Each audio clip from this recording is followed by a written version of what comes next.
When my mother said those 4 words at the dinner table, the world stopped.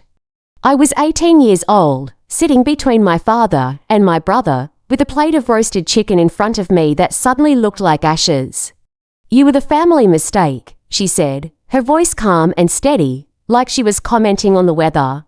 Not angry, not emotional, just stating a fact that everyone in the room had apparently agreed on long before this moment. The fork in my father's hand froze midair. The chicken he was chewing stayed in his mouth. My brother, 2 years older, always my mother's favorite, actually smirked. A small, satisfied smile that told me everything I needed to know. This wasn't a spontaneous outburst. This was something they had all discussed, decided, and agreed upon. I was the family mistake, and they had finally decided to tell me. The argument had started over college funds. My parents had promised to help pay for my education, but my mother mentioned that my brother needed money for something more important, a business venture, an investment. When I asked about my college, she had looked at me with pity and said, "We'll figure something out," and I had felt something cold start to grow inside me. But at the dinner table, when she said those words, I understood. There was nothing to figure out. There was no plan. There was only the acknowledgement of something they'd always believed, but never said aloud until now. I was a mistake, an accident, the child who didn't belong. I looked around the table. My father's eyes wouldn't meet mine. My mother was cutting her chicken with precision, as if she hadn't just destroyed me. My brother was watching my face, waiting to see if I would cry. The house smelled like betrayal and rosemary. I could hear the clock ticking in the hallway. That was the moment I realized that every moment of my life before this second was behind me. Everything from this moment forward would be something different. I finished my glass of water without saying anything. I chewed my food and swallowed, even though it felt like sand in my mouth. I acted like their words hadn't just rewritten my entire future. And when dinner was finished, I excused myself and walked upstairs to my room. That night, I packed a bag, not a suitcase. Just a backpack with clothes, my laptop, and some money I had been saving for months. I moved quietly through the house, taking nothing that mattered except those small things. My hands were steady. I wasn't crying. I was thinking, I was planning, I was already gone before I even left. When I reached the front door, I thought about waiting for someone to stop me. I thought about my mother coming down the stairs and asking where I was going. I thought about my father standing in the doorway and telling me this was a mistake. None of that happened. The house stayed silent. No one came. No one called my name. I left at 11 o'clock at night. The air was cold, and I could see my breath in front of me as I walked down the street with my backpack on my shoulder. I had $200 in my pocket and a phone with almost no battery. I didn't know where I was going, but I knew I wasn't going back. And something inside me, something that had been sleeping until my mother said those 4 words, woke up and promised me something. It promised me that one day, they would need me. And when they did, I would remember this night. I stayed with a friend for a week. Then I found a part-time job at a coffee shop and rented a small room in an apartment an hour away from my family. I started community college that fall, paying for everything myself. No birthday calls came from home, just silence. The silence was worse than the words. It meant they had meant it. During that first year, I learned how to live without my family. I learned how to work hard and not expect recognition. I learned how to make friends with people who didn't know my family and therefore had no reason to pity me or judge me. I learned how to respect myself because I couldn't depend on anyone else to respect me. Slowly, the pain of being called a mistake stopped feeling like a current wound and started feeling like information, like something I could use. I moved through those years carefully. I took every class seriously. I networked with professors and made connections with people in fields I was interested in. I read books about power and strategy and psychology. I learned how to listen more than I spoke. I learned how to remember small details about people. I learned that power isn't loud. Power is quiet. Power is knowing something that other people don't know and knowing when to use that information. By the time I was 22, I had transferred to a university. By 25, I had an internship at a company that would become one of the largest investments of my adult life. By 27, I was working full-time and making good money. By the time I was 28, I had built a life that my family couldn't touch and couldn't take away from me. They had discarded me, but I had made myself into someone they could never ignore, someone they would one day need. 9 years after that dinner table, my phone rang. A known number. I almost didn't answer, but something told me to pick up. "Hello," I said. There was silence on the other end. I could hear breathing. I could hear someone gathering courage. Amber, my mother's voice. She sounded older. She sounded scared. I didn't say anything. I let the silence stretch out between us. "Amber, we need you. Not an apology, not a request, a statement, a need. Can you come home? There's something happening. Something we need to talk about, please." I felt something shift inside me. Not anger, not love. Not forgiveness, power. This was the first moment I had been waiting for. They needed me. After 9 years of pretending I didn't exist, they suddenly needed me. "I'll call you back," I said, and I hung up. I didn't call her back for 3 days. In those 3 days, I dug deeper into information I had been gathering about my family. I found financial records about my brother's failed business ventures. I discovered that my mother had been taking money from family investments without telling anyone. I found out that my father had been having legal troubles. I discovered secrets they had buried, lies they had told each other, and problems they had been hiding. And I saved it all. Every piece of information went into a folder on my computer. I organized it. I documented it. I prepared it. On the 4th day, I called my mother back.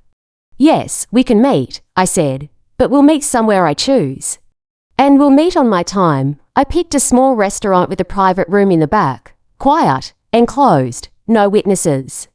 A perfect place to observe people, to watch their faces when they realize they're not in control anymore. When I walked into that room, I was not the same person who had left their house 9 years ago. I was calmer, I was smarter, I was dangerous in a way they couldn't see. And when I saw their faces, my mother's nervous smile, my father's anxious posture, my brother's defensive stance, I knew they felt it. The conversation started with small talk. They asked careful questions, and I gave careful answers. They were trying to rebuild something, to find the connection they'd destroyed. I was trying to understand what they needed. Slowly, the truth came out. My brother had failed at business. He had accumulated debts. He had made bad investments. He needed money, a lot of money, and my parents were struggling financially because they had been covering for him. They had spent their savings. They had mortgaged things they shouldn't have mortgaged. They were in serious trouble, and they thought I could help them. "How much money?" I asked. My mother and father looked at each other. The number was significant, not impossible, but significant. They assumed I had built wealth. They assumed I could just give them money, and everything would be fine. "I see," I said. I let them talk for another hour. I let them explain themselves. Let them give me reasons why they had treated me the way they did. Let them make excuses and offer hollow apologies. And I took notes in my mind about every weakness I heard, about every contradiction in their story, about every secret they accidentally revealed. When I left that dinner, I didn't promise them anything. "I'll think about it," I said. In the days that followed, I received phone calls and text messages. My father said they needed help urgently. My mother was more emotional. She said she understood how much she had hurt me, and she hoped I could forgive her. My brother didn't contact me. The absence of his voice told me he felt guilty. It told me he was afraid of me. I decided to send them a message. Nothing threatening, nothing dramatic. Just a simple email. "I'd like to understand the situation better. I need you to send me all financial records related to the family investments, the brother's business, and the personal accounts. Don't ask why, just send them." They did. Within 24 hours, they had sent me documents. And what I found was more than I could have hoped for. My mother had been stealing. Not small amounts, significant amounts. She had been taking money that belonged to other family members and using it to cover my brother's failures. My father knew about it, but had never stopped it.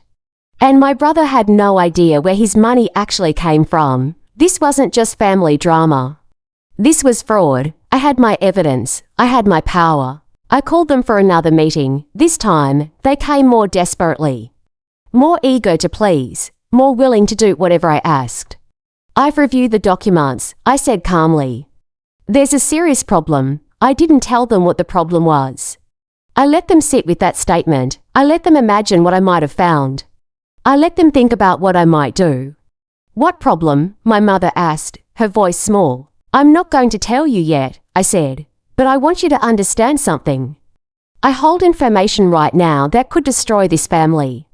It could destroy your reputation. It could put people in legal danger. I haven't decided what I'm going to do with that information. My mother's face went white. My father stood up from his chair. My brother, who was on speakerphone because he was too afraid to come in person, made a small gasp. What we're going to do, I continued, is this.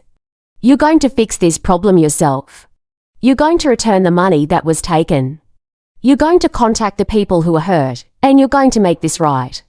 And you're going to do it without law enforcement because you don't want that attention. Amber, please. My mother started to say, you have 2 weeks, I said.